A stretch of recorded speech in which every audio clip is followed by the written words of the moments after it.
Bonjour à tous et bienvenue pour cette nouvelle vidéo. Aujourd'hui on inaugure ensemble ma saison préférée qui est l'automne avec un peu de nature. Il s'agit ici d'un bracelet en ronce.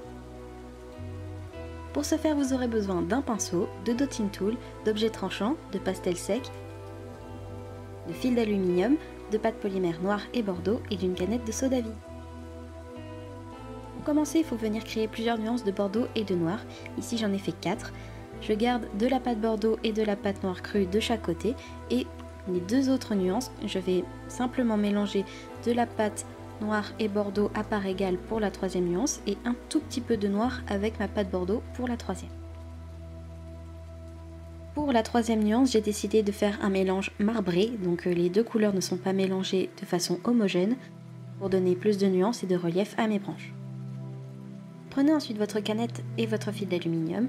Avec celui-ci, vous venez faire la mesure de votre poignet entier et ajouter 1 ou 2 cm, ça vous donnera un peu plus de marge pour mettre en forme vos ronces. La canette va vous servir de socle car votre poignet ne peut pas aller au four et donc il va vous falloir un socle pour former votre bracelet. Petite astuce, comme ma canette fait exactement la taille de mon poignet, c'était facile, mais si vous avez une canette normale, elle sera un peu plus large que votre poignet. Mais pas de panique, il faudra marquer le périmètre autour de votre canette au marqueur pour garder vos repères. Ce que je vous conseille, c'est de couper l'arrière de votre canette comme je vous le montre en vidéo et de créer un socle. Ça vous permettra de faire autant de bracelets que vous voulez à votre taille et ça vous permettra aussi de ne pas faire bouger votre canette lorsque vous allez la mettre au four. Évidemment, comme le bracelet ne va pas suivre la morphologie de votre poignet, il faudra penser à refermer votre bracelet avec des rubans, des chaînes, ce que vous voulez. C'est une astuce que j'ai trouvée sur la chaîne de Jeff Dragonia, que vous pourrez trouver en barre d'infos et dans la petite miniature qui va s'afficher. Coupez 4 ou 5 fils d'aluminium à la taille de votre poignet, suivant la largeur du bracelet que vous souhaitez, puisque ce sera vos branches de ronces. J'en ai finalement utilisé 4, mais encore une fois, c'est comme vous le voulez. Il faut maintenant venir recouvrir vos fils d'aluminium de pâte polymère. C'est une étape assez longue, mais si vous prenez votre temps, il n'y a pas de souci à avoir.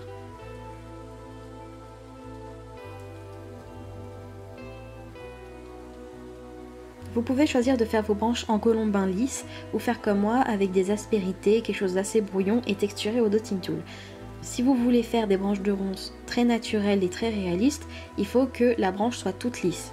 Mais si comme moi vous voulez faire des branches assez brouillons qui se rapportent un peu plus à La Belle au bois dormant ou le film Maléfique, je vous conseille de faire comme je vais vous le montrer en vidéo. Une fois que vos fils d'aluminium sont totalement recouverts, vous venez les placer sur votre canette. Il faut faire attention que chaque extrémité soit faite en triangle, puisque ce sera la partie qui va vous aider à fermer votre bracelet.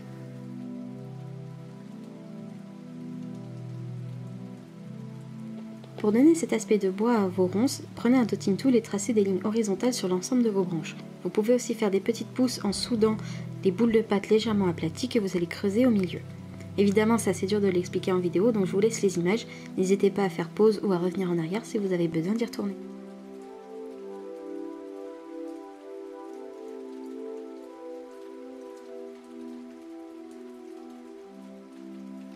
Pour faire les épines, c'est relativement simple. Vous venez faire plein de petites boules de pâte polymère et ensuite vous allez former des gouttes.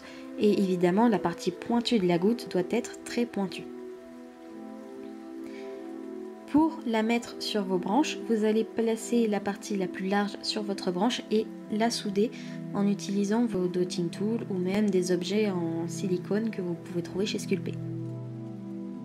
Ensuite, vous allez venir coucher la pointe de votre épine comme sur des images de rosier. N'hésitez pas à aller voir des images de référence sur internet.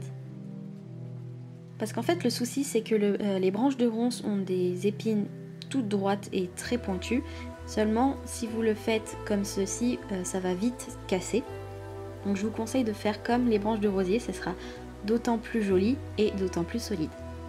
Une fois vos épines terminées, il faut faire un trou de chaque côté de votre bracelet. Et on passe ensuite à la coloration. Prenez les pastels secs rouge clair, rouge foncé, marron et blanc et ajoutez beaucoup de nuances de ces couleurs sur vos branchages. Ça va vous donner plus de relief. Mais si vous avez décidé de le faire de façon réaliste, venez simplement poudrer votre branche avec du pastel sec blanc. Vous pouvez voir au coin de l'écran un liquide blanc dans une petite assiette. C'est simplement du pastel sec blanc avec de l'alcool à 90.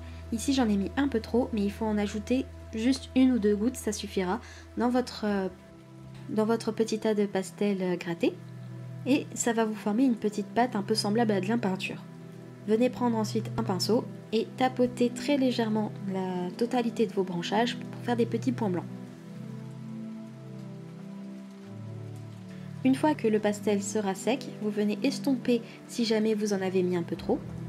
Et ensuite, vous venez faire le même mélange avec du pastel sec rouge et vous venez peindre le bout des épines. Si vous voulez rajouter un peu plus de réalisme, je vous conseille de mettre une toute petite pointe de pastel sec jaune sur toutes les pointes de vos ronds. Évidemment, ça dépend de vos envies de réalisme ou non.